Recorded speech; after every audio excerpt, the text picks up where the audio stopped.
चलित वर्ष युक्त 2 बोर्ड परीक्षा मार्किंग ढांचारे परिवर्तन 80 मार्कर थियोरी और 20 मार्कर आसेसमेंट परीक्षा देबे परीक्षार्थी।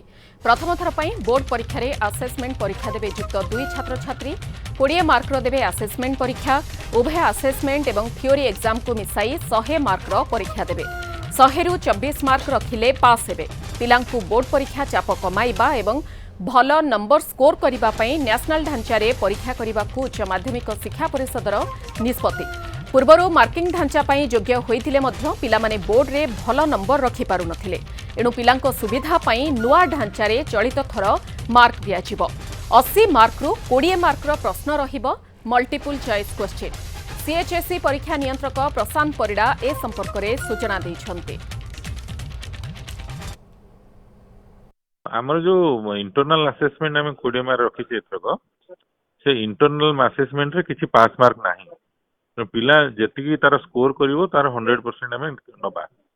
आउ जो 80 मार्क अछि हमर थ्योरी परीक्षा अछि मेन परीक्षा से 80 मार्क परीक्षा रु पिला 24 रखले पास हो। ओके आ बाकी प्रैक्टिकल आ प्रोजेक्ट सब्जेक्ट जहाँ थिला से आज यूजुअल जेमती 70 मार्क रु 21 मार्क रखले पास हो फिजिक्स रे सेमती 80 मार्क रु सेमती 24 मार्क रखले पास हो। ओके सर आमर थियोरी जेहेतु 80 मार्क्स रे अछि किंतु हम ओवरऑल जेतुल को हम मार्किंग करूछु 100 मार्क्स ता टोटल आसुची इंक्लूडिंग इंटरनल असेसमेंट कोंतु प्रैक्टिकल कोंतु बा थियोरी 80 को मिसै की सेतुरु से पास मार्क केते रहउचे? नहीं पास मार्क तो हमर 30% जोटा कि काउंसिल जो परीक्षाटा करूची काउंसिल करूची 80 मार्क रो परीक्षा तारो पास मार्क होची 24।